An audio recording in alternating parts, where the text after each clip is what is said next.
লক্ষ্মীপুর উচ্চ বিদ্যালয়ের প্রাক্তন ছাত্র সংসদের নবগঠিত নির্বাহী কমিটির পরিচিত সভা অনুষ্ঠিত। মোহাম্মদ বাদল মিয়া, বেলাব, নরসিংদী প্রতিনিধি।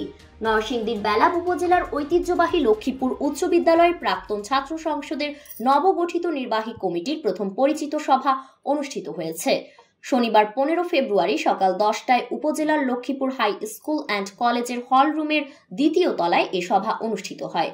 লক্ষ্মীপুর উচ্চ বিদ্যালয় প্রাক্তন ছাত্র সংসদের সভাপতি অ্যাডভোকেট মোহাম্মদ অলিউর রহমান কাউসারের সভাপতিত্বে এবং লক্ষ্মীপুর উচ্চ বিদ্যালয় প্রাক্তন ছাত্র সংসদের সাংগঠনিক সম্পাদক মোহাম্মদ মিজানুর রহমান মোল্লার পরিচালনায় নবগঠিত নির্বাহী কমিটির প্রথম পরিচিত সভায় প্রধান আলোচক হিসেবে উপস্থিত ছিলেন লক্ষ্মীপুর উচ্চ বিদ্যালয় প্রাক্তন ছাত্র সংসদের সাধারণ সম্পাদক অধ্যাপক ডক্টর মোহাম্মদ রুস্তম আলী মধু।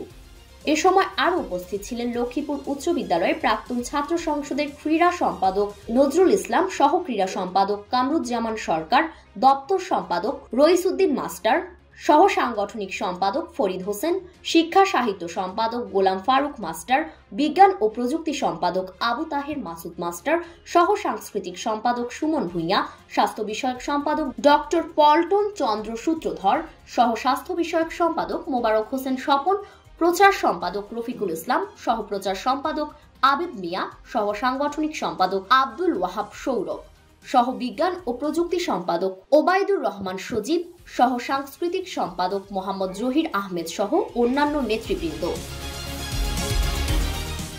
ফারিন রহমান প্রীতি, পিভিএন টাইমস, নরসিংদী।